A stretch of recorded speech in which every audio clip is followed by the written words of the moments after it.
Rossiyadagi yurtdoshlarimiz diqqatiga yangi Anjir Pay ilovasi o'z faoliyatini boshladi. Anjir Pay orqali siz Rossiyadan turib O'zbekistondagi Uzcard, Humo va Visa kartalariga pul o'tkazishingiz, shuningdek, naqd pul shaklida ham yuborishingiz mumkin. Anjir Pay ilovasini Play Marketdan yuklab oling va 400 rubl bonusga ega bo'ling. Assalomu alaykum, qadrdon muxlis. Siz bilan siz bilgan va kutgan kanal Turfa olam. Mavzuni Axios agentligining shov-shuvli xabari bilan boshlaymiz. Axios agentligining axborotiga ko'ra, Amerika Qo'shma Shtatlari va Eron ayni paytda 45 kunlik o'q otishni to'xtatish to'g'risidagi shartnoma borasida muzokara olib bormoqda. Ammo bu ma'lumot qanchalik haqiqatga yaqin ekanini faqat va faqat vaqt ko'rsatadi. Endi asosiy ma'lumotlarga o'tamiz. Diqqat bilan eshiting. Tasnim agentligining xabar berishicha, Eron Islom inqilobi qo'riqchilar korpusi Amerika Qo'shma Shtlarini Bag'doddagi eng yirik Victoria bazasiga zarba yo'llagan va baza vayron qilingan.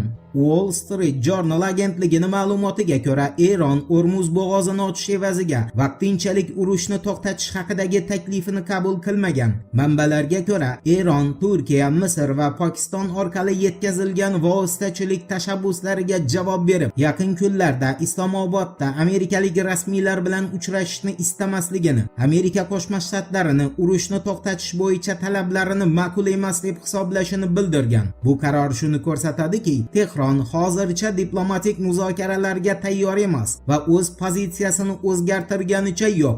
Eronning yana bir agentligi Fars agentligini ma'lum qilishicha, Islom inqilobi qo'riqchilar korpusi harbiy dengiz kuchlari qo'mondonligi yangi bayonot bilan chiqqan. Mazkur bayonotda aytilishicha, Ormuz bo'g'ozi hech qachon avvalgi holatiga qaytmaydi. Ayniqsa Amerika Qo'shma Shtatlar va Isroil uchun bo'g'oz nima bo'lishidan qat'iy nazar ochilmaydi. Bayonotga ko'ra, Eron Islom inqilobi qo'riqchilar korpusi harbiy dengiz kuchlari Fors ko'rfazida yangi tartib o'rnatish uchun operatsiyaga tayyorgarlik ko'rmoqda va mintaqadagi vaziyatni o'zgargan deb hisoblamoqda. Bu bayonot Ormuz bo'g'ozi atrofidagi keskinlik yanada kuchayishi mumkinligini, shuningdek, Fors ko'rfazini Isroil va Amerika Qo'shma Shtatlari uchun uzoq muddatga yopilishini anglatadi. Aytgancha, Eronning Zimbabvedagi elchixonasi Trampning tahdididan keyin o'zining rasmiy saytida "Biz Ormuz bo'g'ozi kalitlarini yo'qotib qo'ydik va bu kalitlar maxsus rangli tuvaklarda turibdi. Bo'g'oz faqat do'stlar uchungina ochiladi" deya hazil post qoldirgan.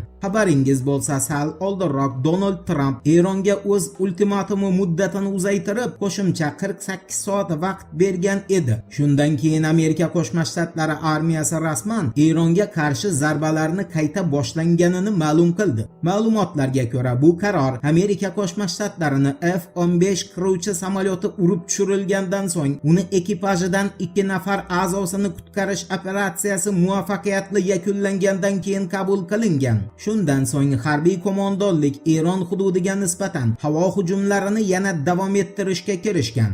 Endi Trampni Eronga qarshi urushda NATOdagi o'z ittifoqdoshlaridan yordam so'rab qilgan murojaatiga bergan kutilmagan izohiga to'xtalamiz. Bloomberg agentligining xabar berishicha, Donald Trump NATOdagi Qo'shma Shtatlarni barcha ittifoqdoshlariga Eronga qarshi harbiy operatsiyada ishtirok etishni taklif qilgan va ulardan Oq uy rad javobi olgan. Trump keyin o'ziga qarashli ijtimoiy tarmoqda NATOga o'z taklifini sinov ekani haqida yozib, harbiy alyans davlatlariga unutilmas ta'rif bergan. Qo'shtirnoq ichidagi tinchlikparvar Donald Trampning so'zlariga ko'ra, NATO davlatlari Amerika Qo'shma Shtatlari bilan birga Eronga qarshi jang qila olmaydi. Sababi ular qog'ozdagi yo'lbarslar sanaladi va ularda kema ham, qurol ham yo'q. Shuning uchun ham Vladimir Putin NATOdan qo'rqmaydi. Trump shu tariqa NATO davlatlarini harbiy salohiyatini tanqid qilib, ularni yetarli darajada kuchga ega emasligini butun dunyoga ma'lum qilgan.